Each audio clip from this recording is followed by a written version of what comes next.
Hey guys, my name is Daniela Portillo. Do you need help citing a source in MLA style for your next essay or research paper? Don't worry about it. Let's talk. Now in this video, we will be talking about what is in-text citation, how do we use it, and why, and also give you examples on how to format it correctly. So just keep watching. Now, what is in-text citation?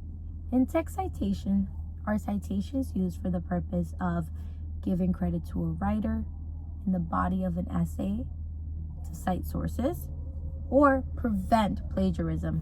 Very important. Now, there are two different types of citations: in-text citation and works cited citation. Both used very often in the bodies of research papers and essay articles. Now let's go over them.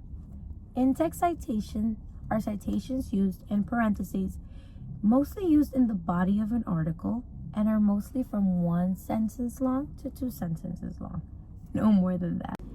In-work citations are one of my favorite citations because they are very long and detailed, and you can find them at the end of the essay or article or research paper. And they just include a lot more information, and that's why they're always put last, because they could range from 2 sentences to 3 to 4 depending on the writer.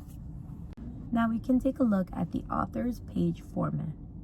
Parenthetical citation is citation used for when the author's first name is not included in the sentence. So we would be using the last name followed by the page number. And I'm going to give you an example here of what that looks like. We start with open parentheses, we put the last name, we put a page number, close parentheses, and a period at the end.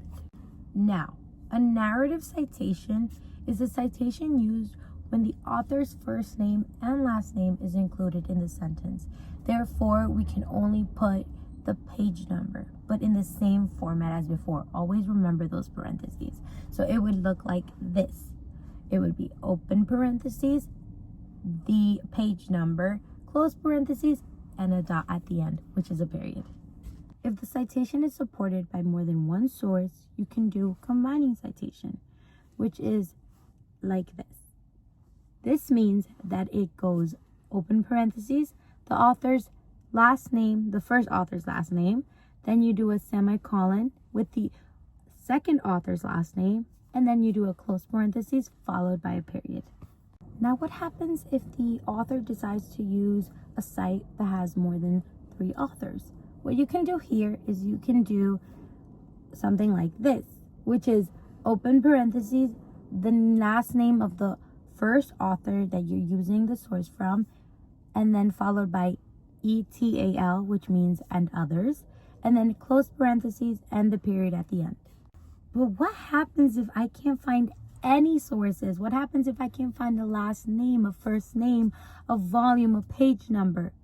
Well, you can do a cite. So you can do a URL, shorten it up, and do that as in the same format as before. So it would be open parentheses, the URL shortened, and close parentheses with a period at the end. Now, don't kill yourself over the citations, because I know some articles can be very long and you would have to do it over and over again. So if you can't find any numbers, any volumes, anything at all, but you do have the author's last name, use that with the same format as before: open parentheses, the author's last name, close parentheses, and a period every time you find a source from this author. The last citation that I really like is the one where you're reading about an author and the author decides to put his name out there, but he gives a source that is not from him. So what you can do here is that you can use the word QTD, which means quoted in. So this is what it would look like right here. And what it would be open parentheses, the original author's last name, and then it would be QTD, and then the source's author's last name, followed by a close parentheses and a period. Well, there you have it. Now you know how to use MLA citation for all your writing research papers or articles. So let's take your writing to the next level. No plagiarizing here. So thank you for watching, and I hope you learned something from this video. I know I did. Bye.